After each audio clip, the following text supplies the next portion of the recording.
Hello, good evening students. Good evening, sir. Very good evening. Good good evening evening sir. Himanshu. Good evening अमन।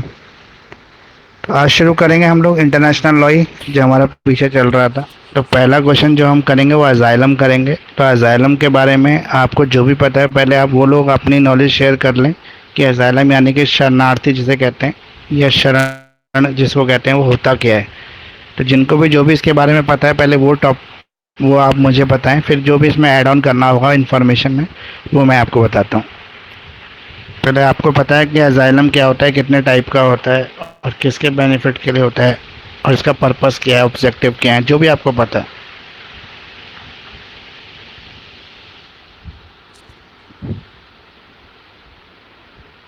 Sir किसी ने भी asylum पढ़ा ही नहीं है क्या? बोले हिमांशु। सर अजाइलम वो होता है जिसका फंडामेंटल राइट्स वायलेट हो रहा हो। अच्छा। हाँ जी। और मतलब और मैं कुछ? सर हिंदी में बता दूं सर। हाँ हाँ, बता दो, हिंदी इंग्लिश दोनों में चलेगी। अजाइलम वो होता है मतलब जिसको अपनी सुरक्षा और शरण सुरक्षा की वो हो, अपने देश में उत्पीड़न, हिंसा और मानवाधिकारों का उल्लंघन हो उसका। मतलब आपका कहने का मतलब ऐसा कोई भी व्यक्ति जिसका अपनी कंट्री के अंदर मानवाधिकारों का उल्लंघन हो रहा है, ह्यूमन राइट वायलेशन हो रहा हो, हाँ जी। उत्पीड़न हो रहा हो, हाँ जी सर। मतलब उसका शोषण हो रहा हो, या उसके किसी भी राइट्स का वायलेट हो रहा हो और उसको अपनी जान और सुरक्षा की खतरा हो, तो ऐसा व्यक्ति अजाइलम मांग सकता है, दूसरी कंट्री से शरण मांग सकता है। Yes sir. और किसी को कुछ ऐड ऑन करना है इसके अंदर? जो भी चीज़ हमें डिस्कस करनी होती है क्लास में, वो टॉपिक्स मैं आपको इसलिए बताता हूँ कि आप लोग पहले उसको पढ़ लें, ताकि हमारा जो कम्युनिकेशन है वो टू वे कम्युनिकेशन रहे। क्योंकि जब मेरे साइड से कम्युनिकेशन होता है तो मैं तो आपको सभी चीज़ों की नॉलेज देता ही हूँ, लेकिन आप जब तक नहीं बोलेंगे तो आपके अपने कॉन्सेप्ट क्लियर नहीं होंगे। तो आपको नहीं पता लग पाएगा कि आपने क्या पढ़ना है क्या सुनना है, क्योंकि मेरे सुनाने से ज़्यादा आपको पढ़ने समझ में आएगा। तो आपको कोशिश करनी चाहिए कि हर क्लास से पहले जो भी टॉपिक्स होते हैं उनको आप पढ़ के थोड़ा रिवीजन करके और अपने शॉर्ट पॉइंट्स बना लें क्लास से पहले, ताकि क्लास में जब वो डिस्कशन हो तो आप उसका एक्टिव पार्टिसिपेशन कर सकें। तो वैसे मैं अजाइलम आपको बताने जा रहा हूँ। जो अजाइलम होता है वो है refer to the protection and the refuge guaranteed by the country to individual who are the failing precautions, violations and human right abuses in their country।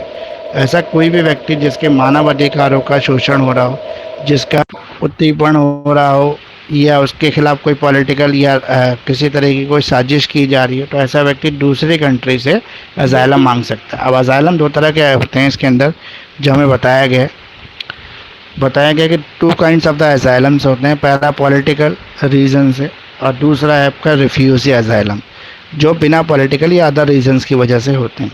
तो यहाँ पर हमें समझना पड़ेगा कि पॉलिटिकल असाइलम क्या है और दूसरे। पहले बात तो ये ह्यूमैनिटेरियन ग्राउंड पे होता है, मानवता के आधार पर होता है। ये प्रोटेक्शन होती है जो एक बंदा या एक व्यक्ति जो है सीख करता है अदर कंट्री से, जो उसके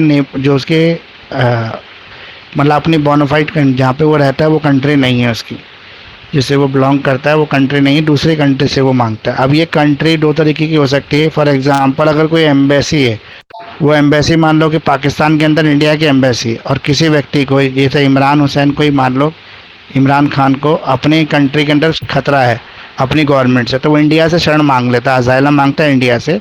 लेकिन वो कहता है कि मुझे इंडिया में नहीं, मुझे इंडियन एम्बेसी जो पाकिस्तान के अंदर वहाँ अजाइलम दे दो। तो क्या ये अलाउड है? पॉसिबिलिटी हो सकती है इसकी? इंडियन एम्बेसी जो पाकिस्तान में है वहाँ पर उसको सुरक्षा मिल जाए? Yes sir. हो सकती है। यस, हो सकती है। क्यों? क्योंकि वो एरिया जो है पाकिस्तान में होते हुए भी इंडिया के कंट्रोल में है। वहाँ पे जितने भी रूल्स है और रेगुलेशंस है वो इंडिया के चलते हैं। इस वजह से अगर वो इमरान खान को वहाँ पे शरण दे दी जाए तो वो इंडिया की शरण में आ जाएगा, और इंडियन कंट्री की जो भी रूल्स होंगे वो उसके ऊपर लगने लगेंगे, और ऐसे पॉलिटिकल असाइलम मिल सकता है उसको। तो ये तो पॉलिटिकल असाइलम हो गया जहाँ पर एक व्यक्ति को पॉलिटिकल कारणों की वजह से। हिमांशु कुछ कहना है? Yes sir. सर बोलिए। जैसे मैं ना नेट पे पढ़ रहा था तो उसमें बता रहे थे टू टाइप्स के अजाइलम होते हैं, टेरिटरी अजाइलम और एक्स्ट्रा टेरिटरी। हाँ। तो ये चीज और आपके नोट्स में लिखा था कि ये मतलब पॉलिटिकल और वैसे है मतलब दूसरा। रिफ्यूजी हाँ असाइलम, जी। टेरिटरी, और दूसरा कौन सा बताया आपने? बता रहा हूँ सर मैं। एक्स्ट्रा। Extra territory. हाँ जी हाँ जी। तो टेरिटरी असाइलम वही है जो मैं भी आपको समझा रहा था कि पॉलिटिकल सर। उसी के नहीं नहीं, जो उसी के सीमा के अंदर उसको असाइलम दे रहे हैं, मतलब पाकिस्तान को छोड़ के नहीं जा रहे हैं इमरान खान, उसको इंडियन एम्बेसी वहीं पर शरण दे रही है, तो वो टेरिटरी असाइलम है। ठीक है। और एक्स्ट्रा टेरिटरी असाइलम वो है कि जहाँ पर जैसे वो परवेज मुशर्रफ जो थे, वो भाग के दूसरी कंट्री चले गए थे क्योंकि उनकी जान को खतरा था उस देश के अंदर, तो वो एक्स्ट्रा टेरिटरी असाइलम होता है। वैसे जो मेन हमारे कोर्स के अकॉर्डिंग जो असाइलम है दो तरह के, पॉलिटिकल असाइलम है और एक रिफ्यूजी असाइलम है। पॉलिटिकल असाइलम का सबसे अच्छा उदाहरण जो है वो आप दे सकते हो किसी भी का, जैसे अब नवाज शरीफ थे, वो दूसरी कंट्री दुबई में रह रहे थे इतने टाइम तक क्योंकि उनको अपनी कंट्री के अंदर खतरा। बेनजीर भुट्टो जो थी, जब उसके फादर की डेथ हुई, जिसके बेनजीर भुट्टो के जो फादर थे वो जनरल थे आर्मी के, और उन्होंने सरकार गिराकर, जिया उल हक की सरकार गिराकर अपना मिलिट्री शासन लगा दिया था। उसके बाद जब उनकी डेथ हुई तो उनकी जो बेटी थी वो उस गद्दी पर बैठी, लेकिन उसकी जान को खतरा था, इसलिए उसको पाकिस्तान छोड़ के भागना पड़ा। तो बेनजीर भुट्टो भी जाकर दुबई में शरण ले ली थी उसने, और बाद में वो अपनी कंट्री वापस आ गई जब माहौल ठीक हो गया। तो इसे असाइलम ही कहते हैं, जब पॉलिटिकल रीजंस की वजह से किसी को अपनी कंट्री छोड़ने पर मजबूर होना पड़े तो दूसरा देश जो उसको शरण देने के लिए तैयार होता है वो पॉलिटिकल असाइलम कहलाता है। इसमें मेन कॉजेज जो होते हैं वो पॉलिटिकल होते हैं उसके पीछे। अब पॉलिटिकल में भी जैसा अभी इमरान खान वाला मैटर आजकल चल रहा है, तो वहाँ की गवर्नमेंट उसके अगेंस्ट कर रही है, शहनवाज हुसैन की जो सरकार चल रही है वो उसके अगेंस्ट काम कर रही है, तो वो किसी भी कंट्री से पॉलिटिकल असाइलम सीख कर सकता है। इवन कुछ कंट्रियों ने उसको ऑफर भी किया है अपने यहाँ पे आने के लिए। तो ये पॉलिटिकल हो गया। एक रिफ्यूजी असाइलम होता है, जैसे बहुत सारे अफगानी जो थे, जब वहाँ पे रिलीजियस हुआ, मतलब तालिबान की सरकार आ गई, तालिबान की सरकार के आने के बाद उन्होंने बहुत सारे ऐसे रूल्स और रेगुलेशन लगा दिए जो उनके लिए काफ़ी हानिकारक खतरनाक थे अफगानियों के लिए, तो उनको वहाँ से छोड़कर भागना पड़ा अफगानिस्तान मजबूरी में, क्योंकि वुमेंस फ्रीडम वहाँ पे ख़त्म हो गई थी और भी कई तरह की चीज़ें जो थी वहाँ पे चल रही थी जिसकी वजह से उनको दिक्कत थी। तो वो सारे लोगों ने इंडिया में एप्लीकेशन लगा दी, अपनी शरणार्थी के लिए एप्लीकेशन लगाते हैं, जैसे वो लगा दी इंडिया ने, तो इंडिया ने बहुत सारे लोगों की एक्सेप्ट कर ली। जैसे बहुत सारी सिख कम्युनिटी जो वहाँ गुरुद्वारों में रह रही थी, तो उनको स्पेशल प्लेन भेजकर इंडिया ने बुलाया, जबकि वो अफगानी सिटीजन हैं, लेकिन फिर भी उनको असाइलम प्रोवाइड करवाया इंडियन गवर्नमेंट ने। तो ये रिफ्यूजी असाइलम होता है, इसमें वो लोग उस देश की कंट्री के अंदर रह सकते हैं, लेकिन ना तो उस कंट्री की उनको मेंबरशिप मिलती है, ना कोई मेंबरशिप मतलब कोई ग्रीन कार्ड मिलता है, ना कोई नेशनैलिटी मिलती है उनको। अब ये जो असाइलम होता है ये तो रिलीजन्स बेस हो सकता है ये, या ह्यूमैनिटेरियन ग्राउंड पर हो सकता है। रिलीजन्स बेस का मतलब ये होता है कि फॉर एग्जांपल किसी देश के अंदर हिंदुओं को खतरा हो, तो हमारा कल्चर उनका सेम है, तो हम उनको शरण दे देते हैं इस बेस पर कि वो हमारे कल्चर के लोग हैं, हमारे रिलीजन के लोग हैं, इस तरीके से।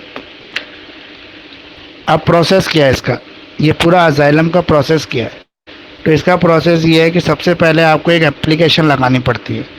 तो ये एप्लीकेशन रिटर्न होती है, ऑनलाइन होती है, या फिर सिर्फ ओरली लगाई जाती है बोलकर। ये बताइए कैसी एप्लीकेशन होती है। Return sir return. रिटर्न होती है, और ये रिटर्न फॉर्म मिलेगा कहाँ से असाइलम के लिए। फॉर एग्जांपल मैं पाकिस्तान में हूँ, मुझे इंडिया से शरण चाहिए, तो मैं इंडिया में आके कैसे अप्लाई करूँगा।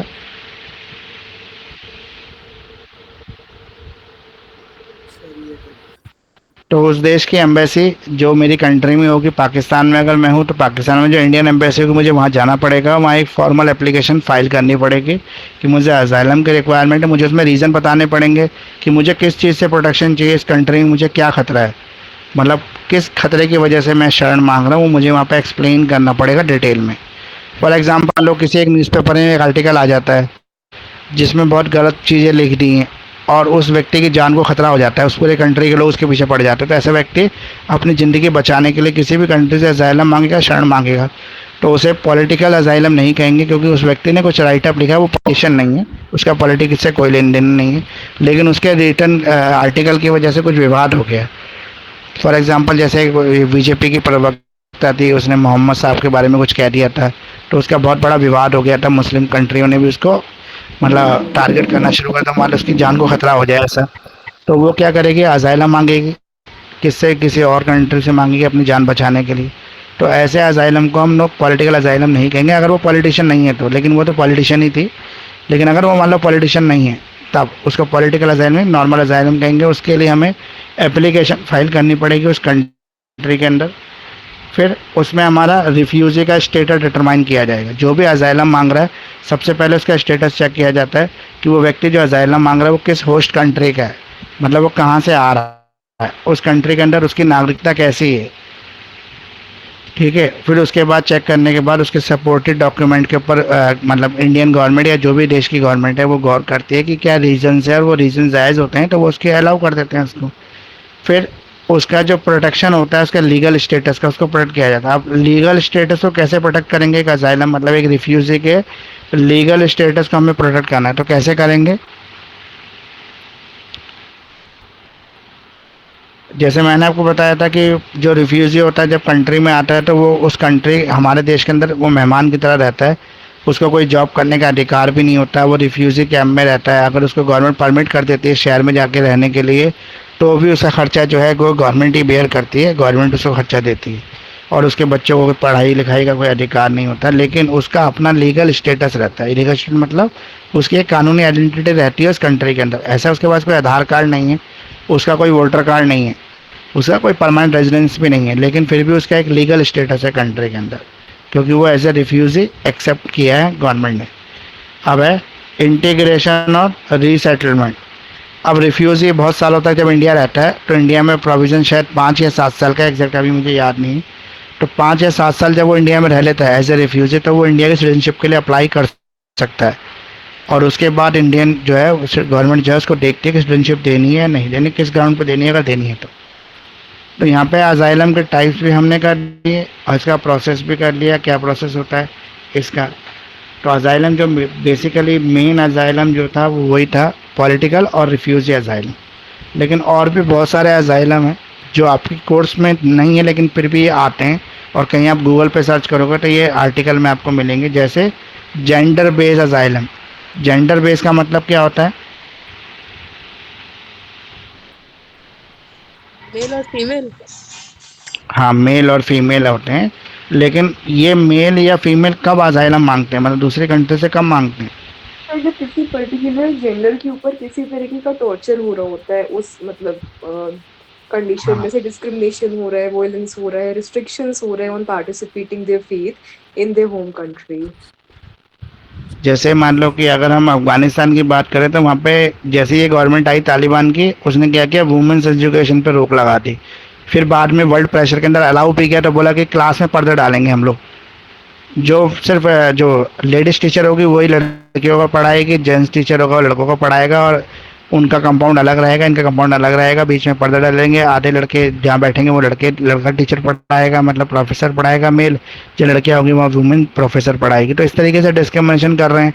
वुमेन्स को निकालना अलाउड नहीं है, मेकअप करना अलाउड नहीं है, कहीं पब्लिक में अपना चेहरा दिखा नहीं सकते, उनको अगर ऐसा करेंगे तो हाथ काट देंगे, मार देंगे, कुछ कर देंगे, ऐसा जो चलता है अफगानिस्तान में। तो वो लोग इंडिया से शरण मांग सकती हैं वुमेन्स जो हैं, कि इस बेस पे, जेनोसाइड बेस पर, कि हमारी मास किलिंग हो रही है, हमें बहुत ज़्यादा क्रुएलिटी, हमारे साथ डोमेस्टिक वायलेंस किया जा रहा है, उस बेस पर वो बहुत सारी जो होती है समूह के रूप में 100-200 महिला एकदम शरण मांगने के लिए अप्लाई कर देते हैं इंडिया, तो उसे जेंडर बेस्ड अजाइलम कह सकते हैं। इसमें मैन और वुमेन दोनों ही हो सकते हैं, इसके अलावा थर्ड जेंडर भी हो सकता है, LGBT कम्युनिटी से कहते हैं ना, वो भी हो सकते हैं। Humanitarian asylum. ह्यूमैनिटेरियन मतलब मानवता के आधार पर कोई असाइलम मांग ले, तो मानवता के आधार पर असाइलम कब मांगते हैं। उसको खाना पानी ना मिल रहा हो सर, फंडामेंटल राइट्स वायलेट हो रहे हो। हाँ, मतलब उसकी स्थिति जो है उस कंट्री के अंदर एकदम वर्स कंडीशन के अंदर हो, उसको अपनी ज़िंदगी बचाना भी मुश्किल हो रहा हो, तब वो मांग सकता है। Temporary protection. किसी को टेम्पररी प्रोटेक्शन की ज़रूरत है कि 2 महीने मुझे छुपा लो क्योंकि मेरी कंट्री में भी वॉर चल रही है। मान लो इंडिया चाइना वॉर हो जाए, और जो बॉर्डर एरिया में रह रहे हैं इंडिया चाइना के लोग, वो किसी कंट्री से असाइलम मांगते, जब तक लड़ाई चल रही है जब तक हमें असाइलम दे दो, उसके बाद हम अपनी कंट्री वापस चले जाएंगे, तो इसे टेम्पररी असाइलम कहते हैं।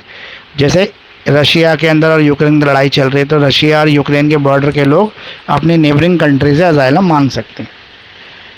कॉम्प्लीमेंट्री प्रोटेक्शन, ये बताइए क्या होता है।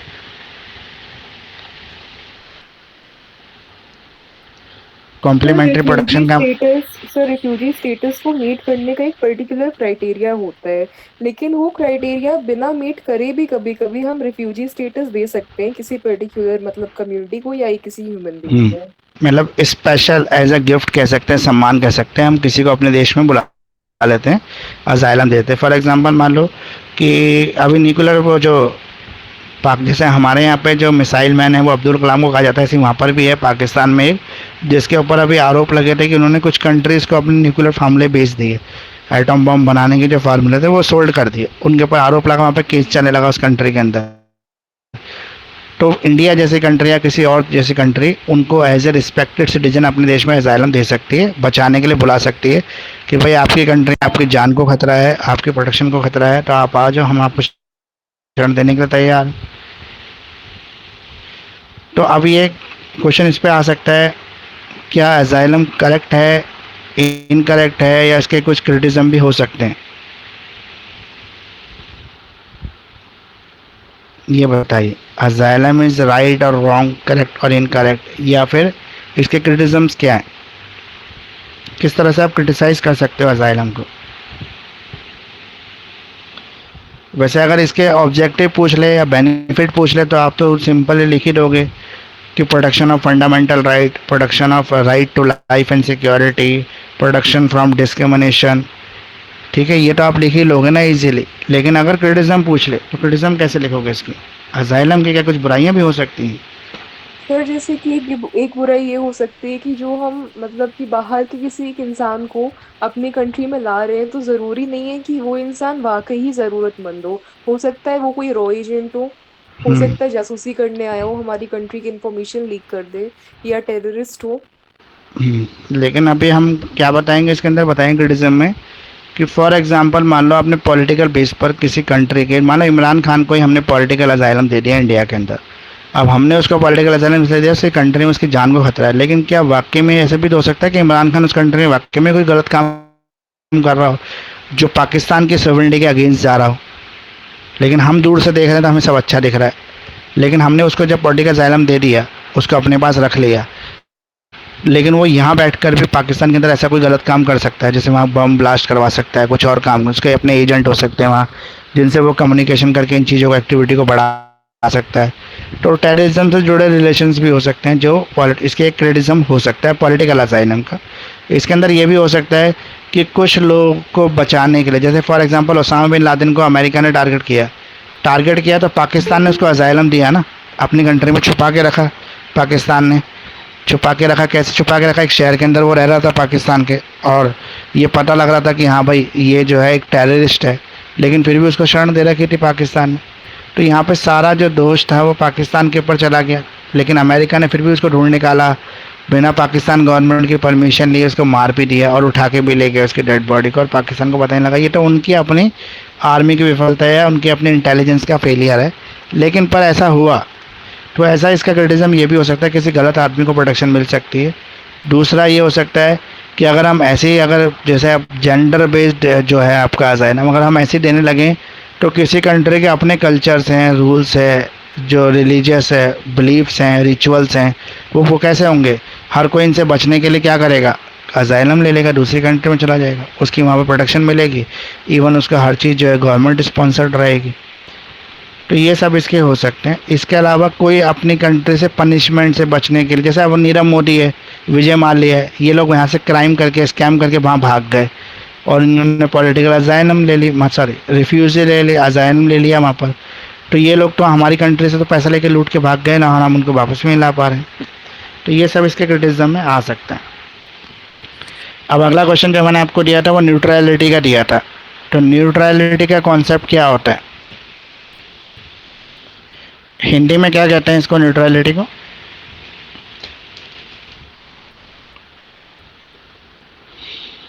किसी के पास हो तो एक बार बताओ जरा, हिंदी में क्या कहते हैं? सर बता रहे हैं।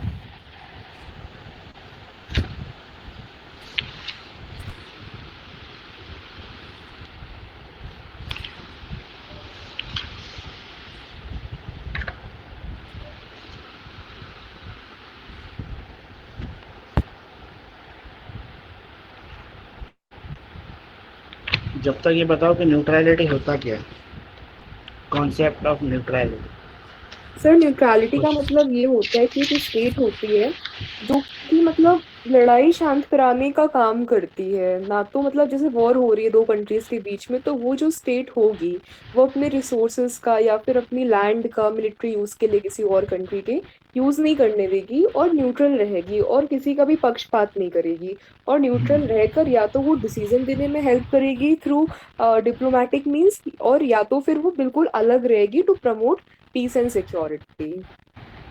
अब ये जो है न्यूट्रलिटी का क्वेश्चन नंबर 17 है, अगर नोट्स है आपके पास तो तटस्था है हिंदी में सर, आप तटस्था। क्या है? तटस्था। तटस्थता, तटस्थता मतलब तटस्थ होना, ना इधर का ना उधर का, बीच में होना। आप तटस्थ हैं, आप किसी के साथ नहीं। फॉर एग्जांपल यूक्रेन रशिया की लड़ाई हुई तो इंडिया, जापान और आपका ये जो चाइना था, ये सब न्यूट्रल रहे। अमेरिका वगैरह न्यूट्रल कंट्री रहे। इन्होंने ना तो चाइना और ना तो रशिया का साथ दिया, और ना इन्होंने किसका साथ दिया, यूक्रेन का साथ दिया। तो हम न्यूट्रल रहे। अब पहले न्यूट्रलिटी को समझ लेते हैं। वर्ल्ड में एक ऐसी कंट्री है, सिर्फ एक ही कंट्री है जो हमेशा से न्यूट्रल रही। उसने अपने कॉन्स्टिट्यूशन में भी लिख रखा है कि हम न्यूट्रल रहेंगे, कभी किसी के साथ नहीं देंगे। तो ऐसी कौन सी कंट्री है जो न्यूट्रलिटी को एज ए कॉन्स्टिट्यूशन अडॉप्ट कर रही है? अब तो बहुत सारी, लेकिन सबसे पहले एक ही कंट्री थी। सिंगापुर का नाम सुना होगा आपने। सबसे ज़्यादा ब्लैक मनी लोग स्विस बैंक में रखते हैं। उसके पीछे रीज़न क्या है?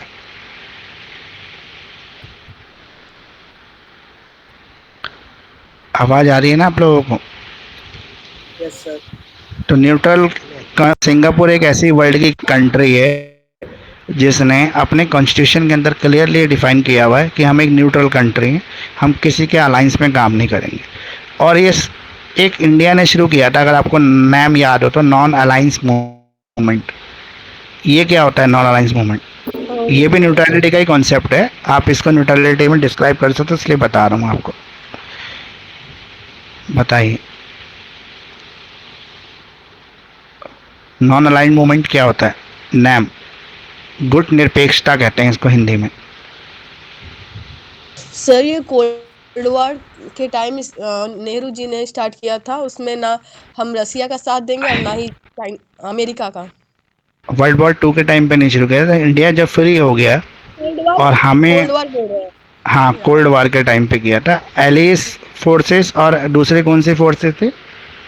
एक्सिस फोर्स ऐसे कुछ था ना। एक तरफ तो रशिया था, रशिया चाइना ये थे एक तरफ, और दूसरी रशिया और तरफ, अमेरिका दोनों के बीच लड़ाई हो रहा हाँ, था। दूसरी तरफ अमेरिका और उसके गुट था, अमेरिका इंग्लैंड ये गुट था।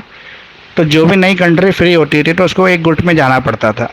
मतलब या तो अमेरिका वाले गुट में जाएगा या चाइना ये रशिया वाले गुट में जाएगा। यूएसएसआर में बहुत बड़ा गुट था।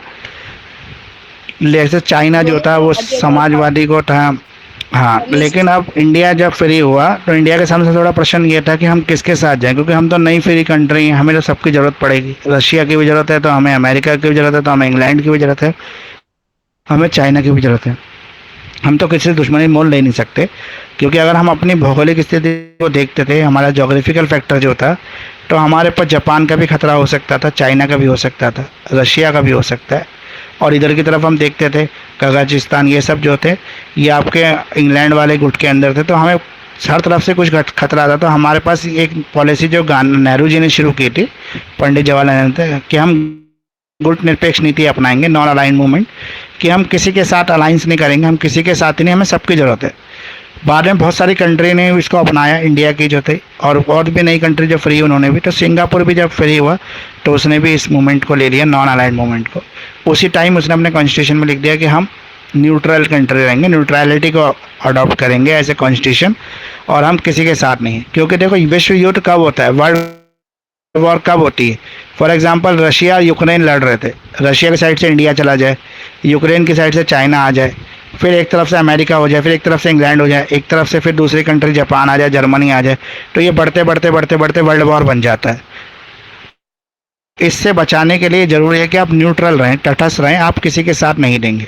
तो इसमें एक वर्ड आता है बेलिजेरेंट, वही भी अभी आपको बता दूंगा। पहले ही बताता हूँ, सिंगापुर में सबसे ज़्यादा लोग अपना स्विस बैंक अकाउंट में अपना पैसा क्यों रखते हैं? वो इसलिए रखते हैं क्योंकि ये एक न्यूट्रल कंट्री है, जिसने अपने कॉन्स्टिट्यूशन के अंदर लिखा हुआ है कि हम न्यूट्रल हैं। यानी कि किसी भी कंट्री के साथ इनका कोई भी ऐसा समझौता नहीं होगा जिसके अंदर ये किसी भी चीज़ का प्रत्यार्पण कर लें, जैसे कोई कल्प्रिट यहाँ से क्राइम करके वहाँ चला गया तो उसको वो सौंप देंगे उस संधि के अंदर, या कोई भी ऐसा पैसा जो इंडिया का स्विस बैंक के अकाउंट में जमा है तो कोई ऐसा इनका आपस में संधि हो जाए जिसकी वजह से वो पैसा इंडिया वापस आ जाए, या वो सारे स्विस अकाउंट जो हैं वो कर दें, क्या कहते हैं उसको, फ्रीज कर दें और सारा पैसा जो है इंडिया को वापस कर दें। तो ऐसा कुछ नहीं होगा, ये गारंटी स्विट्ज़रलैंड का कॉन्स्टिट्यूशन देता है। इसलिए ज़्यादातर लोग जो वर्ल्ड के लोग हैं, अधिकतर लोग स्विस बैंक में अपना पैसा रखना सेफ मानते हैं, क्योंकि वहाँ पे उनका पैसा कहीं जाएगा नहीं। इवन कई बार तो ऐसा होता है कि जिसने पैसा जमा किया होता है उसकी डेथ हो जाती है। बहुत सारे अभी भी ऐसे अकाउंट है स्विस बैंक में, जैसे फॉर एग्जांपल किसी के पास ब्लैक मनी पड़ी है, उसने तो स्विस बैंक में जमा कर दी लेकिन अपने परिवार में, फैमिली में किसी को बताया ही नहीं, उसकी अननेचुरल डेथ हो गई। अब वो पैसा वहाँ पे ख़त्म हो जाएगा, क्यों? स्विस बैंक में ही पड़ा रहेगा पैसा, तो इंडिया आएगा ही नहीं। उसके तो वारिसों को पता ही नहीं होगा कि भाई उनका पैसा वहाँ पर भी पड़ा हुआ है, तो वो कैसे क्लेम करेंगे? जब तक क्लेम नहीं करेंगे मिलेगा नहीं। तो अभी ऐसे बहुत सारे अकाउंट्स की लिस्ट है स्विस ने जो हमारे साथ मतलब शेयर की है इंडिया के साथ, क्योंकि ये संधि हुई है इंडिया के साथ कि हम आपके साथ शेयर कर देंगे कि किन किन लोगों के अकाउंट है, लेकिन हम उसके ऊपर कोई एक्शन नहीं लेंगे, कार्रवाई नहीं करेंगे, क्योंकि एज ए न्यूट्रलिटी जो हमारा कॉन्सेप्ट है कॉन्स्टिट्यूशन अडॉप्टेड, उसके अंदर हम कोई भी एक्शन ले नहीं सकते। तो इस वजह से स्विस बैंक को सबसे सेफ माना जाता है, क्योंकि वहाँ पे मनी सेफ रहेगा, जिसका पैसा है उसी को मिलेगा, कोई भी संधि की वजह से कोई भी पैसे का लॉस नहीं होगा। अब जो दूसरा है इसके अंदर बेलिजेरेंट जो कंट्रीज़ होती हैं, ये कंट्रीज़ वो होती है जिनके बीच में युद्ध चल रहा होता है। फॉर एग्ज़ाम्पल मान लो शत्रु देश कहते हैं इसको, शत्रु देश। तो शत्रु कंट्री हो गई, जैसे यूक्रेन और रशिया के बीच में लड़ाई चल रही है, तो रशिया और यूक्रेन के बीच में लड़ाई चल रही है, तो उसका कोई भी सपोर्ट करेगा, दोनों जो है वो बेलिजेरेंट कंट्री हो गई, और जो उनके सपोर्ट करेंगे वो उनके मतलब सपोर्टर हो गए, यानी कि उनके साथ देने वाली कंट्रीज़ हो गई। अब फॉर एग्जांपल मान लो इंडियन बहुत सारे वहाँ फंस गए यूक्रेन के अंदर, जो MBBS की पढ़ाई करने गए हुए थे यूक्रेन। अब इंडियन गवर्नमेंट को उनको निकालना है वापस। अब इंडियन गवर्नमेंट जो है वो तो न्यूट्रल कॉन्सेप्ट अपना रखा, ना तो वो यूक्रेन के साथ है ना वो रशिया के साथ है। तो न्यूट्रलिटी कॉन्सेप्ट में एक चीज़ और है कि पहले से जो आपका एग्रीमेंट चल रहा है, जो आपके समझौते चल रहे हैं, बिजनेस चल रहा है, इंपोर्ट एक्सपोर्ट चल रहा है, वो एज इट इज चलता रहेगा लड़ाई में भी, उसके अंदर कोई आप चेंज नहीं करोगे। लेकिन अभी नई तरीके से कोई सपोर्ट नहीं करोगे आप उसको, तो आप न्यूट्रल कॉन्सेप्ट अपनाओगे, न्यूट्रलिटी को अपना रहे हो। फॉर एग्जांपल इंडिया के ऊपर आरोप लगे कि इतनी लड़ाई होने के बाद भी क्यों हम रशिया से पेट्रोल क्यों ले रहे हैं, तो प्रधानमंत्री जी ने हमारे न्यूज़ में आके बोला, मोदी जी ने, कि एज इट इज हमारा पहले से एग्रीमेंट हो रखा है रशिया के साथ, तो हम वो लेते रहेंगे, क्योंकि रेटिंग तो हमारे पास पेट्रोल की कमी हो जाएगी, इसलिए हम रशिया से पेट्रोल लेते रहेंगे। तो न्यूट्रलिटी के अंदर ये नहीं होता कि पुराने सारे एग्रीमेंट ख़त्म हो जाएंगे। न्यूट्रलिटी के अंदर ये होता है कि अब हम उसकी कोई भी युद्ध में सहायता नहीं करेंगे। फॉर एग्जांपल इंडिया उनके रशिया के टैंक को कोई इजाज़त नहीं देगा कि वो इंडिया में आके अपने आप को ठीक करवा लें, रिपेयर करवा लें, या अपनी लैंड का इस्तेमाल करने की। जैसे फॉर एग्जांपल मान लो अफगानिस्तान पे अमेरिका को हमला करना है, तो इंडिया जो अपना लैंड यूज़ करने के लिए बोलेगा नहीं। क्यों नहीं बोलेगा? क्योंकि अगर इंडिया का लैंड यूज़ होगा तो वो डायरेक्टली वो अफगानिस्तान पर अटैक कर सकते हैं। तो इसलिए न्यूट्रल कंट्री रहेंगे तो हम लोग कहेंगे भाई हमारा तो अफगानिस्तान से कोई बैर नहीं है, इसलिए हम अपनी कंट्री का लैंड यूज़ नहीं करने देंगे आपको।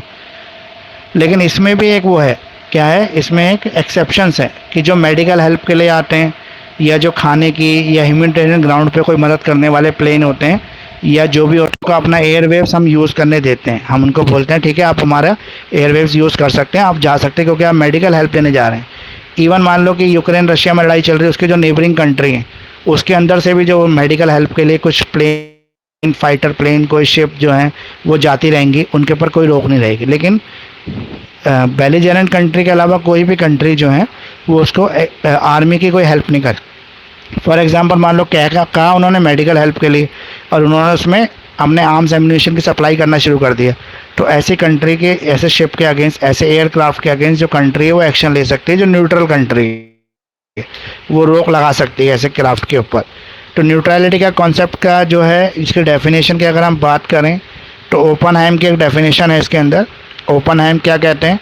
Neutrality is attitude of impartiality adopted by the third state towards the belligerent and recognized by the belligerent, creating right and duties between the impartial state and the belligerent।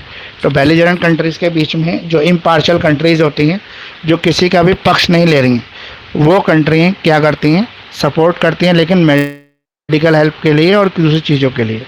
वो किसी भी तरीके से उनको युद्ध में सपोर्ट नहीं करती।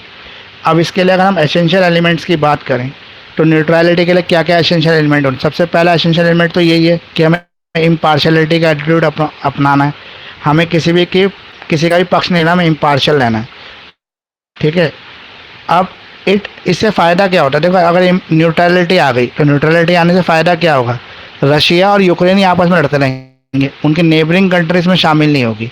तो नेबरिंग कंट्री जब शामिल नहीं होगी और बाहर की कंट्री कोई शामिल नहीं होगी तो ये वर्ल्ड वॉर नहीं बनेगा, क्योंकि वर्ल्ड वॉर हमने 2 देख लिया। दोनों वर्ल्ड वॉर का रीज़न यही था कि 2 कंट्री से लड़ाई शुरू होती है, धीरे धीरे करते करते करते करते गुट बन जाता है और पूरा वर्ल्ड उस आग में जल जाता है। तो उस वर्ल्ड को उस आग से बचाने के लिए हमने क्या किया, न्यूट्रलिटी का कॉन्सेप्ट लेके आ गए, जिसमें हम न्यूट्रल हैं, हम लोग तटस्थ हैं, किसी के साथ नहीं।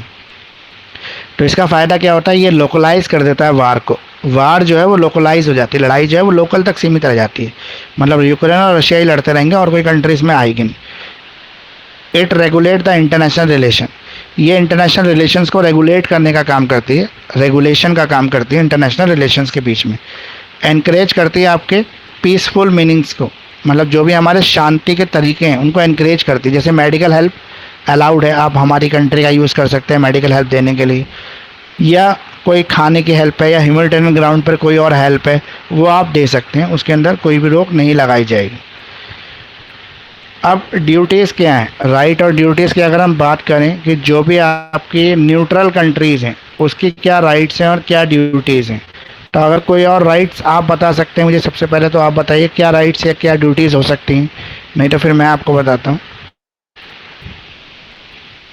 सर कि उनको इम्पार्शियलिटी की तरफ रहना होगा, जैसे कि बोथ द पार्टीज जो होती हैं जो कि बेलिगरेंट स्टेट्स की होती हैं, और वो मतलब अगर लड़ रही हैं तो हमें मतलब कि अगर हम न्यूट्रल हैं तो हमें इम्पार्शियल रहना होगा, पक्षपात नहीं करना होगा, नॉन असिस्टेंस करना होगा, जैसे कि किसी की भी हेल्प नहीं करनी होगी, हमें अलग रहना होगा। जैसे हेल्प इन द सेंस कि मिलिट्री एड हो गई, सप्लाईज हो गई, रिसोर्सेज दे दिए, आर्म्स एम्यूनिशंस दे दिए, और नॉन रिकॉग्निशन की तरफ जाना होगा।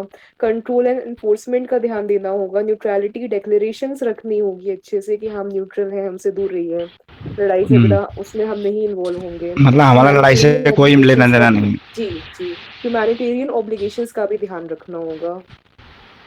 तो ये राइट्स और ड्यूटीज़ हैं। जैसे पहला आपका राइट इसके अंदर ये हो सकता है कि हमें ऑब्टेन करना पड़ेगा रेंडरिंग डायरेक्ट और indirect help to the belligerent state, ना तो हमें उनको डायरेक्टली हेल्प करना होगा ना हमको उनको इनडायरेक्टली हेल्प करना होगा, दोनों तरह की हेल्प से हमें बचना पड़ेगा अगर हम न्यूट्रल हैं तो।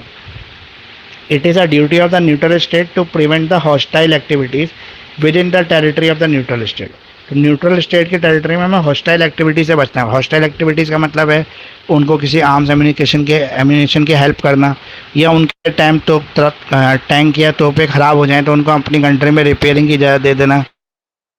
ये सब हमें बचना पड़ेगा इनसे अगर हम न्यूट्रल कंट्री हैं तो। It is a duty of the neutral state to prevent the prevention of war in their state.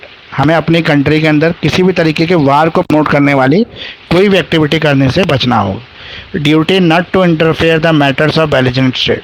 Belligerent states के किसी भी मैटर में हम इंटरफेयर नहीं करेंगे, ये हमारी ड्यूटीज़ है। Present bad treatment with the ambassador citizens of the national state. अब फॉर एग्जांपल यूक्रेन की एम्बेसी हमारे पास है, रशिया की भी एम्बेसी इंडिया के अंदर है, और हम इंटरनली वैसे तो कह रहे हैं कि हम न्यूट्रल स्टेट हैं, लेकिन हम इंटरनली रशिया को सपोर्ट कर रहे हैं। तो हम क्या करेंगे, यूक्रेन की एम्बेसी वाले जो एम्बेसडर हैं या जो उनका एम्प्लॉय जो स्टाफ है उसको परेशान करना शुरू कर दें, उनका पानी बंद कर दें, उनकी बिजली काट दें, ऐसा कुछ काम करने लगे तो इनडायरेक्टली हम न्यूट्रलिटी कहाँ फॉलो कर रहे हैं, हम उनका सपोर्ट कर रहे हैं रशिया का। तो ये सब हमें नहीं करना पड़ेगा। इसके अलावा हमें एब्सटेन करना पड़ेगा committing any act of the war with in the territory of the neutral. हमने अपनी न्यूट्रल स्टेट की टेरिटरी के अंदर किसी भी तरह का वार का सपोर्ट हमें नहीं करना पड़ेगा। अब हमारे राइट्स क्या हैं, अगर हम न्यूट्रल कंट्री हैं, हम अपने आप को कह रहे हैं कि हम तो न्यूट्रल स्टेट हैं, तो हमारे राइट्स क्या क्या हैं। तो पहला राइट्स हमारा क्या है कि हमें किसी भी तरह की कोई कंट्रोवर्सी जो बेलिजरेंट स्टेट की उसके अंदर इन्वॉल्व नहीं होना है। ठीक है, हमें किसी भी तरह का कोई पार्ट नहीं बनना है, किसका कोई भी कंट्रोवर्सी है वो। दूसरा, हमें इम्पार्शलिटी को फॉलो करना है। तीसरा, हम मेडिकल और ह्यूमैनिटेरियन ग्राउंड पर हेल्प दे सकते हैं उस कंट्री को, या उनको हेल्प देने वाले लोगों को अपने एयरवेव्स का, अपने लैंड का यूज़ करने की परमिशन दे सकते हैं। लेकिन हम डायरेक्टली ऐसी किसी चीज़ को परमिशन दे सकते हैं जो उनकी लड़ाई में हेल्प करती हो, जैसे हमारे उनके आर्म्स अम्यूनिशन, जैसे उनको बंदूकें तोपें सप्लाई करना, या उनकी किसी भी तरह की कोई मेडिकल आर्मी की कोई हेल्प करना, कोई नई यूनिट अपने यहाँ तैयार करना, या उनको बैठा के रखने की जगह दे देना, ये सब अलाउड नहीं है इसके अंदर। अब इसके काइंड्स कितने होते हैं, न्यूट्रलिटी के काइंड क्या क्या हैं। पहला है कि परपेचुअल और द परमानेंट न्यूट्रलिटी। जैसे सिंगापुर है, उसने एक परमानेंट न्यूट्रलिटी अपना रखी है कि हम किसी की भी लड़ाई हो जाए हमें कोई मतलब ही नहीं है। इवन यूएनओ का मेंबर भी नहीं था सिंगापुर, अब हुआ है 2002 के अंदर वो सिंगापुर का मेंबर बना है। अब 2002 के बाद उसको कुछ ऐसी चीज़ों को फॉलो करना पड़ जाएगा जो यूएन इंस्ट्रक्ट करेगा। उससे पहले वो यूएन का ही पार्ट नहीं था, उसने परमानेंट न्यूट्रलिटी अब फॉलो कर रखी थी। पार्शियल न्यूट्रलिटी होती है जहाँ पे हम न्यूट्रल तो हैं लेकिन हम पार्शियली न्यूट्रल हैं। कुछ चीज़ों के लिए हमने न्यूट्रलिटी अडॉप्ट कर रखी, कुछ के लिए नहीं कर रखी।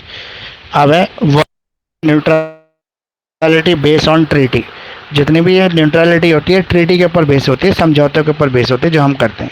फॉर एग्जांपल हमने बोला है कि हम न्यूट्रल कंट्री हैं, लेकिन अगर हमारे पर खुद कोई हमला कर दे, चाइना हमला कर दे, तो क्या हम उसका जवाब नहीं देंगे? बिल्कुल देंगे। हम न्यूट्रल कंट्री तो हैं लेकिन अपनी फोर्स वगैरह तो हम तैयार करके रखेंगे, हम अपने पास आर्मी तो रखेंगे ही, चाहे हमने शांति का मैसेज दे रखा है फिर भी वो हमें अपनी प्रोटेक्शन के लिए ज़रूरी है। इसके अलावा आपका होता है परफेक्ट न्यूट्रलिटी। परफेक्ट न्यूट्रलिटी का मतलब होता है कि हम पूरे न्यूट्रलिटी के नियम को परफेक्टली फॉलो कर रहे हैं। अब न्यूट्रल कंट्री के कोई एग्जांपल अगर आपसे पूछ लेता है तो आप ऑस्ट्रिया कह सकते हैं, कोस्टारिका कह सकते हैं, स्विट्ज़रलैंड कह सकते हो, आयरलैंड कह सकते हो, जापान कह सकते हो। ये सारी कंट्री जो है इन्होंने न्यूट्रलिटी अडॉप्ट कर रखी है, इन्होंने अपने आप को न्यूट्रल कंट्री अनाउंस कर रखा है। पनामा, रवांडा, ये Serbia, Singapore, Sweden, Switzerland, Turkmenistan, Uzbekistan, Vatican city, ये सारे मंगोलिया, ये सब क्या हैं?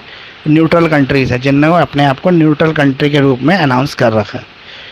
तो ये दोनों क्वेश्चन हो गए। एक न्यूरम्बर्ग ट्रायल मैंने आपको बोला था, वो कितने लोगों ने पढ़ा है? सर मैंने। बताइए न्यूरम्बर्ग ट्रायल क्या है?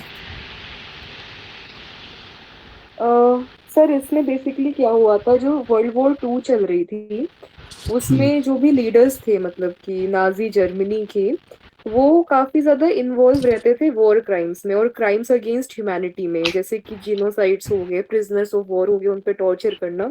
तो इन सारी जो चीजें चल रही थी, इनके जो टॉर्चर चल रहे थे नाजी जर्मनी के जो जूस के अगेंस्ट में थे, इनके खिलाफ एक स्टेप उठाया गया और मतलब इसी मतलब न्यूरम्बर्ग ट्रायल से ही एस्टैब्लिशमेंट हुआ था आईसीसी का, इंटरनेशनल क्रिमिनल कोर्ट का।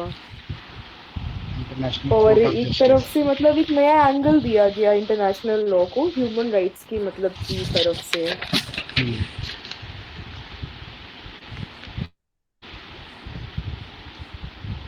कुछ सर इसको That's also. तानाशाही देश भी कह सकते हैं सर। हाँ, वैसे जर्मनी के में ज़्यादा ऐसा कुछ हुआ था। तो इसमें क्या था कि एक कम्युनिटी को ना टारगेट किया जा रहा था, यहूदियों को टारगेट, ज्यूस को टारगेट किया जा रहा था, उनको टारगेट करके उनकी मास किलिंग की जा रही थी, उनको ख़त्म करना था, ये यहूदियों को ख़त्म कर देना था। ये चाहता था आपका हिटलर। तो हिटलर ने बहुत सारी ऐसी चीज़ें की थी जिससे यहूदियों को खतरा था और बहुत सारे यहूदियों ने अपनी कंट्री छोड़ दी, एजाइलम ले लिया बहुत सारे देशों के अंदर। लेकिन बहुत सारी नेबरिंग कंट्री ने अब मना ही कर दिया कि अब हमारे पास और जगह ही नहीं है किसी और को शरणार्थी को जगह देने के लिए। लेकिन फिर भी वहाँ पर बहुत सारे ऐसे ऑफिसर्स थे जो गवर्नमेंट के थे जिनका मेन काम यही था कि टॉर्चर करना, परेशान करना। तो जब ये इंटरनेशनल कोर्ट ऑफ जस्टिस का टाइम आया और हिटलर मर गया, उसके बाद नाजी को कंट्रोल किया, उसके बाद ये मतलब इसके ऊपर इंक्वायरी बैठाई, तो इन सब ऑफिसर के अगेंस्ट चार्जशीट तैयार की गई और इन सब के ऊपर ट्रायल चला था।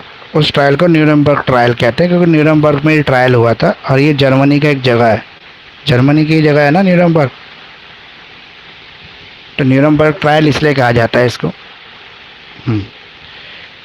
तो मेन जो आप इसको करोगे ना, इसमें आपको मतलब न्यूरम्बर्ग ट्रायल के अंदर बहुत कुछ आपको मटेरियल गूगल पे भी नहीं मिलेगा, एक लिमिटेड मटेरियल ही अवेलेबल है क्योंकि इतना ज़्यादा ये मतलब था तो बहुत बड़ा इंसिडेंट, लेकिन इतना ज़्यादा किसी ने इसको लिखा नहीं है। तो इसमें बहुत ज़्यादा लिमिटेड मटेरियल ही आपको मिलेगा नेट पर भी अगर आप सर्च करेंगे इसको तो न्यूरम्बर्ग ट्रायल जो था ये अगेंस्ट ह्यूमैनिटी था, क्रिमिनल रिस्पॉन्सिबिलिटी थी इंडिविजुअल्स की, जो लोग ऐसा कुछ कर रहे थे जिससे मानवता को नुकसान हो रहा था। ठीक है, इसके अलावा आपका ह्यूमन राइट का लॉस हो रहा था। और आप लिख सकते हैं इसके अंदर एग्रेशंस को प्रोहिबिटेड करना ज़रूरी था, क्योंकि ये लोग किसी कम्युनिटी को विशेष करके टारगेट कर रहे थे जो सही नहीं था। तो जब ये ट्रिब्यूनल चला तो इसके अंदर सारे कल्प्रिट्स को सज़ा दी गई। तो वो सज़ा किसने दी थी? इंटरनेशनल क्रिमिनल कोर्ट ने, रोम के अंदर 2002 के अंदर। तो ये है आपका न्यूरम्बर्ग ट्रायल। सर पर वो अब एक क्वेश्चन और है, मतलब जिंदा तो नहीं रहे होंगे जब तक वो, क्योंकि काफ़ी सारे लोग तो पहले ही मर गए होंगे, लेकिन 2002 के अंदर तो बाद में हुआ ना, उससे पहले ही हो गया था ना तो जेनोसाइड के लिए न्यूरम्बर्ग के अंदर, तो रोम के अंदर बाद में हुआ था ना। ये इससे ये हम अपने देश में जैसा करते हैं तो इससे तो लड़ाई भी हो सकती है अब दूसरे देश से हमारी। हाँ हो सकती। जैसे अब ये हमारे इंडिया में ये चल रहा है हिंदू राष्ट्र। अब वो तो चल रहा है, लेकिन अभी यूनिफॉर्म सिविल कोड भी आ रहा है आपका। तो यूनिफॉर्म सिविल कोड आने के बाद आपको क्या लगता है क्या चीज़ें चेंज हो जाएंगी? मतलब सबका एक ही कानून हो जाएगा, यही चीजें होगी हिंदू राष्ट्र के लिए। मुस्लिम personal law, Hindu personal law, जितने भी पर्सनल लॉ है ये सारे पर्सनल लॉ तो ख़त्म हो जाएंगे। और सर ये जितना देख के बनाया जाएगा। क्या बनाया जाएगा? जो ये जो नया वो बनेगा कानून हमारा। हाँ, यूनिफॉर्म सिविल कोड आएगा। हाँ जी, तो ये मतलब सबके लिए एक जैसा। रिजर्वेशन वाला सिस्टम भी आपका ख़त्म हो जाएगा, बहुत सारी चीज़ें ख़त्म होंगी इसके साथ। जितना आपका ये कास्ट बेस्ड रिजर्वेशन है वो सब कुछ ख़त्म होगा यूनिफॉर्म सिविल कोड के लिए। तो बोला भी गया हमारे कॉन्स्टिट्यूशन में, भी बोला था कि एक मतलब इसमें एक लिमिट रखी गई थी, शायद मुझे एग्जैक्ट अभी याद नहीं, 30-35 साल थी या 50 साल थी। उसके बाद बोला है कि हम यूनिफॉर्म सिविल कोड को अपनाएंगे, कॉन्स्टिट्यूशन लिखने वालों ने। लेकिन वो किसी गवर्नमेंट ने अभी तक उसको लाया नहीं, क्योंकि ये ऐसी मुद्दा है जिसको जो छुएगा शायद वो जल जाए। तो इसलिए सब डरते थे इस मुद्दे को कुछ करने के लिए, इसलिए अभी तक वो जो लॉ था वो एज इट इज़ चलता ही आ रहा है। यूनिफॉर्म सिविल कोड आया नहीं, लेकिन अभी शायद मोदी सरकार इस पर काम कर दें यूनिफॉर्म सिविल कोड पर। लेकिन जब आ जाएगा जब देखेंगे। एक क्वेश्चन और है मेरा जो मैं आपको आज डिस्कस कर रहा हूँ, तो टोटल 4 क्वेश्चन हो जाएंगे फिर आज के क्लास के अंदर। Function and power of the general assembly of United nation. United nation एक ऑर्गेनाइजेशन है, उसका एक पार्ट है जनरल असेंबली। तो जनरल असेंबली के क्या फंक्शंस हैं और क्या पावर्स हैं, ये आपका असाइनमेंट में लास्ट क्वेश्चन है।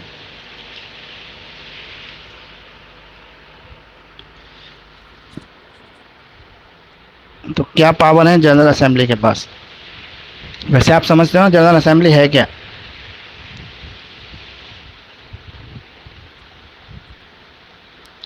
सर जो मेन फंक्शन होता है जनरल असेंबली का वो होता है डेलिब्रेटिव सा होता है, पॉलिसी मेकिंग का होता है, रिप्रेजेंटेटिव ऑर्गन्स ऑफ दी जो ऑर्गेनाइजेशन है वो भी काम करते हैं। और अलग अलग तरीके के रोल्स होते हैं, सिर्फ पॉलिसी बना दी, अलग अलग टाइप के रिकमेंडेशंस दे दी, जहाँ से हमारी डिक्लेरेशंस आती हैं, adopt resolutions, carry moral and political weight. और इसके साथ साथ इंटरनेशनल लॉ के भी डेवलपमेंट में काफी हेल्प करता है, पीस एंड सिक्योरिटी में हेल्प करता है, और अलग अलग टाइप के फंक्शंस होते हैं। देखो, एक तो आपका यूनाइटेड नेशन ऑर्गेनाइजेशन है जो एक संगठन है।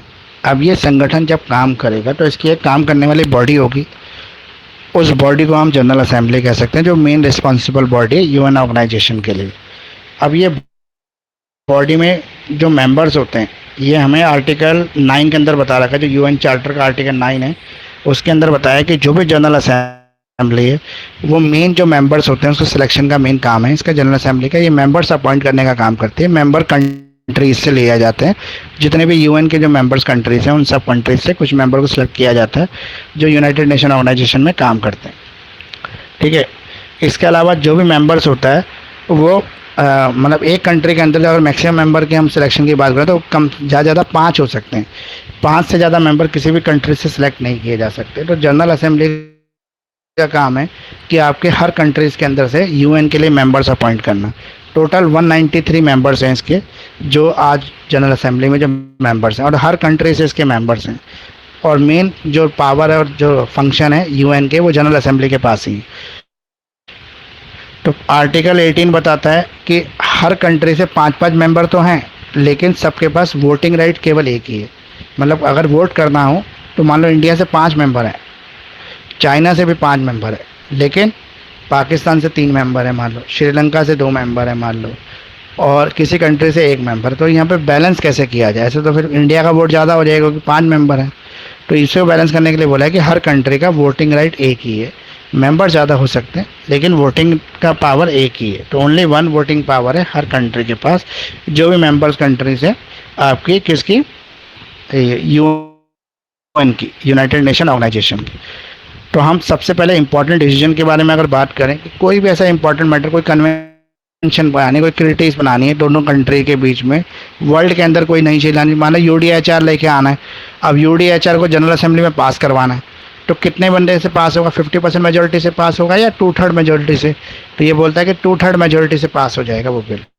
अब दूसरा बिल है जो इतना सीरियस नेचर का नहीं है। फॉर एग्जांपल मान लो कि इंडिया में बाढ़ आ गई और इंडिया में बहुत ज़्यादा बाढ़ आने की वजह से क्राइसिस हो गई। अब यूएन को हेल्प करनी है इंडिया की, खाना पहुँचाना है इंडिया के अंदर, मेडिकल हेल्प देनी है इंडिया के अंदर, तो वो सिंपल मेजोरिटी से बिल पास कर देंगे। तो सिंपल मेजोरिटी का मतलब ये, जितने भी मेंबर प्रेजेंट हैं उनका 51% शेयर आ जाए, मतलब वोट आ जाता है, तो वो सिंपल मेजोरिटी से पास हो गया। मतलब 10 बंदे हैं, 10 में से 6 ने वोट दे दिया, हाँ ठीक है हेल्प करनी चाहिए, तो वो हेल्प हो जाएगी। तो इसे कहते हैं सिंपल मेजोरिटी। अच्छा, इसके अलावा इसके फंक्शंस और पावर क्या क्या होते हैं? तो पहला इसका है जनरल फंक्शन। तो जनरल फंक्शन की बात करें तो आर्टिकल 10 के अंदर हमें बताया है कि जनरल फंक्शंस क्या हैं। तो जनरल फंक्शन है इसका कोई भी इन्वेस्टिगेशन करना, किसी भी को रिव्यू करना, सुपरविज़न करना, डिसोल्यूशन करना, ये इसके क्या है? जनरल फंक्शन है इसके। अब जनरल फंक्शन जो इसके रोज़ाना के काम है, रोज़मर्रा के काम है, जो नॉर्मली जनरल असेंबली परफॉर्म करती है। तो किसी भी, मान लो कोई किसी कंट्री के अंदर एक मैटर है, जैसे इंडिया के अंदर एक मैटर आया था 1993 के अंदर, जब पाकिस्तान ने रिटर्न कंप्लेंट की थी इंडिया की कश्मीरियों के हवाले से। मतलब उसमें हमारे कश्मीर के कई सिटीजन्स थे जिनकी कंप्लेंट थी पाकिस्तान के पास पहुंची थी पोस्ट के थ्रू। तो उसने वो यूएन के साथ शेयर किया और बोला कि इंडियन आर्मी जो है वो पाकिस्तान के अंदर बहुत ज़्यादा जेनोसाइड, मतलब मास किलिंग कर रही है, लोगों को मार रही है, जो मुस्लिम महिलाएं उनके साथ रेप कर रही है इंडियन आर्मी के ऊपर सीरियस एलिगेशन लगाती है कि ये लोग क्या करते हैं, नाम पूछ के मार देते हैं। अगर आप मुस्लिम हैं तो आपको गोली मार देंगे, पूछेंगे नहीं आप कहाँ से हैं, क्या नहीं, कुछ भी नहीं। या फिर इनको पता है कि पूरी बस्ती मुसलमानों की है, तो वहाँ पे कभी भी रात को पहुँच जाते हैं और खड़े करके लोगों को गोली मार देती है आर्मी। ऐसा उन्होंने आरोप लगा दिया। अब इस पूरे आरोप के लिए इन्वेस्टिगेशन करने के लिए टीम आई यूएन से, इंडिया आई। वो टीम जो है, उस समय देश में शासन किसका चल रहा था याद नहीं, शायद राजीव गांधी का ही चल रहा होगा, 93 की बात है। तो पूरी टीम कश्मीर गई, कश्मीरियों से मिली वो टीम जाकर, उसने पूरा इन्वेस्टिगेशन करा, रिपोर्ट लेकर वो चले गए वापस वहाँ पर, यूएन चले गए। उन्होंने यूएन में अपनी रिपोर्ट सबमिट कर दी। तो ये पाया गया कि इंडिया के ऊपर ये एलिगेशन 60-70% करेक्ट है और ऐसा इंडियन आर्मी ने किया है। तो यूएन ने प्रेशर बनाया फिर इंडिया के ऊपर, बोला कि आप बहुत सालों से बच रहे हैं, आपने अभी तक ह्यूमन राइट कमीशन नहीं बनाया देश के अंदर, और आपके यहाँ से सीरियस कंप्लेंट मिली ह्यूमन राइट वायलेशन की, तो आप ह्यूमन राइट कमीशन बनाएं। तो हमने क्या किया, उसी समय अपनी लेजिस्लेशन में, अपनी लोकसभा में बिल पास कर दिया नेशनल ह्यूमन राइट कमीशन का और स्टेट ह्यूमन राइट कमीशन का, और 95 के अंदर हमने अपना ह्यूमन राइट कमीशन बना दिया। तो ये प्रेशर तब बना था, इसी इंसिडेंट की वजह से बना था। वो कंप्लेंट करेक्ट पाई गई कि हमने ह्यूमन राइट का वायलेशन किया है, धर्म के नाम पे लोगों के साथ ऐसा किया। तो ये कहने का, मेरा ये बताने का मतलब ये था कि जनरल असेंबली के पास ये पावर है कि वो अपनी स्पेशल मेजॉरिटी से किसी भी कंट्री के अंदर ह्यूमन राइट का वायलेशन का या कोई ऐसा मुद्दा आ रहा है तो उसकी इन्वेस्टिगेशन करा सकती है। उसके सुपरविज़न की पावर भी उसी के पास होती है। वो देख सकती है कि जो भी इंक्वायरी चल रही है वो करेक्ट चल रही है कि नहीं चल रही। आर्टिकल 10 जो है हमारा, वो कहता है कोई भी ऐसी कॉन्फ्रेंस जो जनरल असेंबली करना चाहती है तो उसके पास ये पावर है कि वो अपनी कॉन्फ्रेंस करके ऐसी सूचना का आदान प्रदान कर सकती है, ऐसी खबर दे सकती है जहाँ पे भी रिलेशंस हो रहा हो, किसी भी कंट्री के रिलेटेड कोई खबर हो जो यूएन की मेंबर है उस कंट्री के लिए। दूसरा इसका पॉइंट आता है आपका promotion of international corporation. International cooperation को बढ़ाना, तो अंतर्राष्ट्रीय सहयोग को बढ़ाने का भी काम करती है आर्टिकल 13 के अंदर। अब इंटरनेशनल कॉरपोरेशन कितने तरीके के हो सकते हैं, तो आपको कितने तरीके के पता है? अंतर्राष्ट्रीय सहयोग कितने तरीके के हो सकते हैं, आप बताइए अपने हिसाब से। इकोनॉमिक मैटर में हो सकता है, जहाँ पे हम इंपोर्ट एक्सपोर्ट को बढ़ा सकते हैं। सोशल कल्चर में हो सकता है हमारा, या फिर एजुकेशनल में हो सकता है कि बहुत सारे इंडियन स्टूडेंट जो है बाहर हाईयर स्टडीज़ करने के लिए जाते हैं। बाहर वाले लोग, अफ्रीका से बहुत सारे लोग इंडिया पढ़ने आते हैं, और भी कुछ कंट्रीज़ हैं जहाँ से लोग इंडिया पढ़ने आते हैं। ऐसा नहीं है कि हम ही लोग जाते हैं, बहुत सारी कंट्रीज़ के लोग इंडिया भी हायर स्टडीज़ के लिए आते हैं। तो ये सब जो है मैटर जो है आपके प्रमोशन ऑफ इंटरनेशनल कॉरपोरेशन के हैं। ये इसके लिए रूल्स और रेगुलेशन बनाने का काम भी जनरल असेंबली का है, जो सेट ऑफ रूल्स इसके लिए तैयार करती है। किस बेसिस पर ये लोग आएंगे जाएंगे, कैसे वीज़ा लगेगा, किस तरह की चीज़ें रहेंगी। अगला इसका तीसरा पॉइंट हो सकता है maintenance of international peace and security. ये मेन मुद्दा है जिस पे यूएन बना है। यूएन बना इस मुद्दे पर है कि हमें अंतर्राष्ट्रीय शांति व्यवस्था की स्थापना करनी। तो जहाँ पे भी इंटरनेशनल पीस का मुद्दा आ जाए, सिक्योरिटी का मुद्दा आ जाए, वो आपका जनरल असेंबली से जुड़ जाता है। जनरल असेंबली ऐसा अपना सिंपल मेजॉरिटी से कोई भी बिल पास कर सकती है, जहाँ पे किसी भी ट्रीटी, किसी भी कन्वेंशन को लागू कराना जरूरी हो for international peace and security के लिए, तो वो ऐसा काम कर सकते हैं।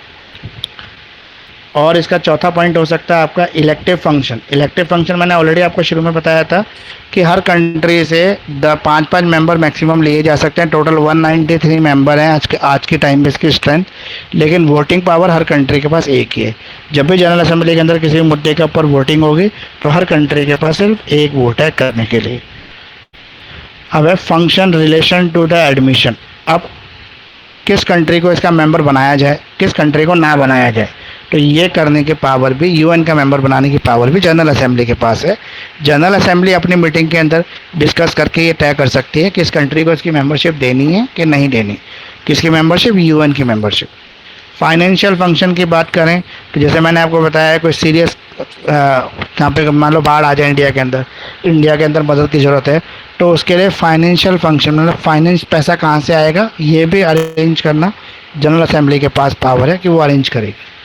अब है सुपरवाइजरी फंक्शन।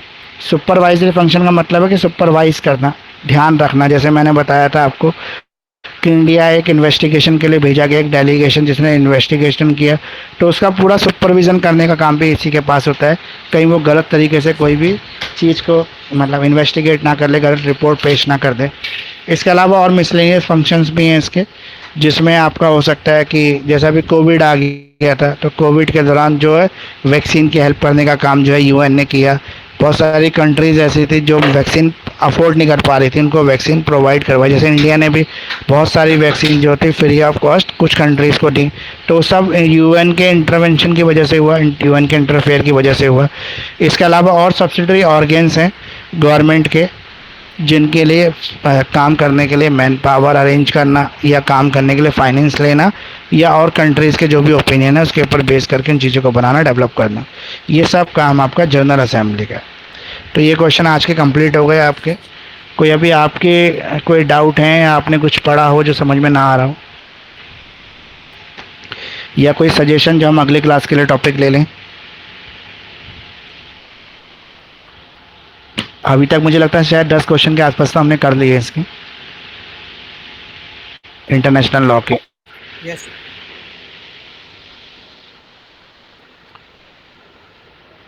तो कुछ आपके डाउट हैं, कुछ जो आपको पूछना है या नहीं है, तो हम क्लास को कंप्लीट करें। आज की क्लास कंप्लीटेड है आपकी। अभी आप जो है ना 6 सेमेस्टर के एग्ज़ाम देने हैं, आगे 7 सेमेस्टर भी हम इस तरीके की क्लासेस शुरू करेंगे, जो रेगुलर बेसिस पे तो नहीं होंगे आपके, लेकिन बीच बीच में हम क्लासेस ऐसे अरेंज करते रहेंगे जो फ्री रहेंगे। बाकी ऑनलाइन ट्यूशन जो है मेरा अपना चलता ही है, जो पेड कोचिंग्स हैं उसमें भी आप चाहें तो इनरोल करा सकते हैं अपना, वो चलेगा। लेकिन फ्री क्लासेस का कॉन्सेप्ट जो मैंने अभी इसी बार से शुरू किया है वो आगे भी कंटिन्यू रहेगा। 7 सेमेस्टर में भी आप कर सकते हैं ऐसी क्लासेस। वो आपको लिंक मुझे जो है आपने जो ब्रॉडकास्ट ग्रुप बनाया उसके थ्रू आपको मिलते रहेंगे 7 सेमेस्टर में भी, तो उसको भी करेंगे। अभी हमारे 6 सेमेस्टर से एग्ज़ाम से जुड़ी कोई अपडेट आपके पास हो? सर कोचिंग का टाइमिंग कितना रहेगा? टाइमिंग तो ये वाला तो रहेगा नहीं उस समय, क्योंकि मेरी अपनी जो क्लासेस होती हैं वो 7 बजे से लेकर 11 बजे तक नहीं सर, चलती जो हैं। पेड वाली क्लासेस होंगी। हाँ, पेड वाली बता रहा हूँ आपको। 7 से 11 मेरा टाइमिंग रहता है, 1 घंटे का बैच होता है, मतलब 1 घंटे की क्लास होती है एक सेमेस्टर की। उसमें ये है कि 7 से लेके मैं शुरू करता हूँ, 7 बजे से लेके 11 बजे तक, एक एक घंटे की मेरी 4 क्लासेस होती हैं अलग अलग सेमेस्टर की। उसमें ये होता है, जो पेड क्लासेस का कॉन्सेप्ट ये है, मंडे से लेकर थर्सडे तक हम क्लासेस करते हैं, सैटरडे हमारा टेस्ट रहता है। जो भी हम एक वीक में कवर करते हैं उसका सैटरडे टेस्ट ले लेते हैं। टेस्ट वैसे मैंने अभी तक तो सबके लिए ऑप्शनल रखा हुआ है, जो देना चाहे वो दे सकता है। बहुत कम बच्चे ही टेस्ट देते हैं, लेकिन जो टेस्ट देता है उसकी प्रैक्टिस भी अच्छी हो जाती है। लेकिन जो टेस्ट ना देना चाहे वो नहीं भी देता है। लेकिन हर क्लास की जो है आपको रिकॉर्डिंग मिलती है। क्लास के बाद मैं आपको रिकॉर्डिंग शेयर करता हूँ। क्लास से पहले, जैसे मान लो कि आज क्लास है, तो एक दिन पहले या सेम डे सुबह मैं आपको असाइनमेंट प्रोवाइड करा देता हूँ पीडीएफ फॉर्मेट में, जो मैं उस क्लास में पढ़ाने वाला हूँ, ताकि आप पहले से उसको पढ़ के रखें, ताकि आपको और अच्छा समझ में आए। हिंदी और इंग्लिश दोनों मीडियम की क्लासेस होती हैं इसके अंदर। हिंदी का बैच बनता है तो हम हिंदी के बैचेस को अलग कर देते हैं, लेकिन कई बार अगर हिंदी मीडियम का बैच अलग से नहीं बन पाता है तो हम इंग्लिश मीडियम के बैच में उसको एडजस्ट करते हैं। फिर हम दोनों मीडियम में कोशिश करते हैं क्वेश्चन को एक्सप्लेन करने की। सर इंग्लिश मीडियम का बैच हर बार ही बनता है हमारा। सर तो जो आप असाइनमेंट प्रोवाइड करते हैं, मतलब कि सुबह के टाइम तो मतलब होता है ना कि पहले से हम प्रिपेयर करके रखे वो चीज़, हाँ, तो वो असाइनमेंट क्या इस पीडीएफ वाले असाइनमेंट से अलग होता है क्या? जो भी क्लास में हमारा चलता है वो हमारा क्रैश कोर्स नहीं चलता। पहले हम यूनिट वाइज सिलेबस कंप्लीट करते हैं। यूनिट वाइज सिलेबस में जो भी हमारे सिलेबस दे रखा है, unit 1, unit 2, unit 3, unit 4, unit 5, वो सारा हम यूनिट वाइज कंप्लीट सिलेबस करते हैं, कुछ भी छोड़ते नहीं। जब हमारा वो सिलेबस कंप्लीट हो जाता है उसके बाद फिर हम क्रैश कोर्स असाइनमेंट शुरू कराते हैं, जिसमें इंपॉर्टेंट क्वेश्चंस रहते हैं विद आंसर्स। फिर उसके बाद हम मास्टर क्लासेस कराते हैं इसके अंदर, जिसमें एक ही क्लास के अंदर कोशिश करते हैं कि पूरा आपको रिवीजन कराते हैं सारा सिलेबस। तो ये पूरा जो कॉन्सेप्ट होता है 3 से 4 महीने तक चलता है। इसमें हर महीने आपको फ़ीस देनी होती है, और आपकी जो क्लासेस हैं वही मैंने आपको बताई थी, और हर क्लास की रिकॉर्डिंग मिलती है आपको। और पीडीएफ ऐसा नहीं होता कि डेली मिलती है। जैसे हमने 1 यूनिट की पीडीएफ तैयार करके आपको दे दी, तो 3 से 4 क्लासेस 1 यूनिट के अंदर लगती हैं, तो 3 क्लासेस के अंदर वही पीडीएफ जो है चलती रहती है। उसके बाद फिर एक नई पीडीएफ मिल जाती है आपको यूनिट 2 की। तो पीडीएफ जो है वो यूनिट वाइज रहती हैं और लास्ट में क्रैश कोर्स वाइज रहती हैं, लेकिन शुरू के अंदर जो है आपका पूरा सिलेबस कंप्लीट होता है पहले। सर तो फिर यूनिट वाली पीडीएफ अलग होती है और ये जो इम्पोर्टेंट क्वेश्चंस की मैंने जो परचेज की थी ये ये अलग है, अलग है? ओके। ये अलग है। फुल सिलेबस अलग पीडीएफ है और क्रैश कोर्स अलग पीडीएफ। इसमें तो सिर्फ वो क्वेश्चन रहते हैं जो मैं यूट्यूब पर शेयर करता हूँ, इंपॉर्टेंट क्वेश्चन सिर्फ वो रहते हैं इसके अंदर, जो 17, 18, 20 क्वेश्चन होते हैं। लेकिन जो यूनिट वाली पीडीएफ है वो अलग होती है, वो डिटेल स्टडी रहती है, पूरे मतलब कोर्स के आपको पढ़ाया जाता है उसके अंदर। उसमें यह है कि फॉर एग्जांपल मान लो कि पेपर बहुत ज़्यादा टफ सेट हो गया, तो वो यूनिट में से तो आएगा ही, सिलेबस में से तो आएगा ही, तो आपको वहाँ पे कोई प्रॉब्लम ना हो, इस वजह से उस तरह का पीडीएफ रखी जाती हैं क्लास के अंदर। ऑलराइट ये सर। आप सर ये आप फीस कैसे लेते हो, मतलब फीस जो है सब्जेक्ट वाइज नहीं है, सेमेस्टर वाइज होती है। इसमें मैं semester wise 2000 rupees fees charge करता हूँ, जिसमें ऑल सब्जेक्ट रहते हैं आपके मंथली। 2000? हाँ, इसमें 5 सब्जेक्ट रहते हैं, इसमें पीडीएफ, असाइनमेंट, नोट सब है आपका। हाँ, इसमें आपका जब तक, जैसे अभी ये जो हमारा नया बैच शुरू होगा, ये एग्ज़ाम जब कंप्लीट हो जाएंगे तो सितंबर में शुरू होगा। पहले अगस्त के 3rd वीक में शुरू होने वाला था, लेकिन अभी एग्ज़ाम आपके थोड़े से डिले हो गए, तो अब ये सितंबर में शुरू होगा आपका जो नया बैच होगा 7 सेमेस्टर वाला, वो अगस्त में शुरू होगा आपका। ठीक है सर, थैंक यू सर। ये मतलब ये इंटरनेशनल लॉ आप ख़त्म करा दीजिए, मतलब जो उनसे क्वेश्चन बचे हैं ना उसको ऊपर से करा देना। हाँ, मैं अगली क्लास में कोशिश करूँगा कि इसके अब ज़्यादा क्वेश्चन तो बचे नहीं होंगे, जो भी क्वेश्चन बचेंगे मैं अगली क्लास में वो कंप्लीट करा दूँगी। फिर ज्यूरिस करा देना सर।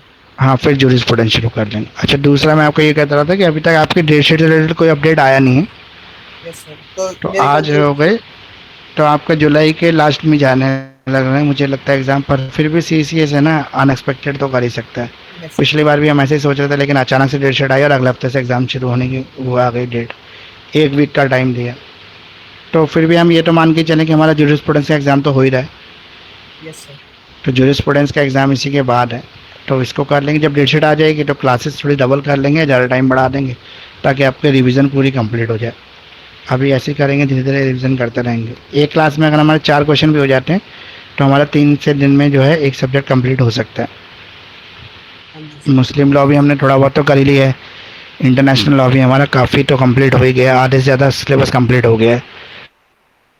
अब हमारा जूरिस्प्रूडेंस बच जाता है, कॉन्स्टिट्यूशन बच जाता है, और क्या रह गया हमारा, एक सब्जेक्ट और रह गया, एनवायरनमेंट तो एग्ज़ाम हो ही चुका है, तो दो ही सब्जेक्ट बचते हैं फिर, कॉन्स्टिट्यूशन और हमारा ज्यूरिस। जूरिस्प्रूडेंस। तो इसके बाद जूरिस्प्रूडेंस कर लेंगे अगर आपको वो टफ लग रहा है तो।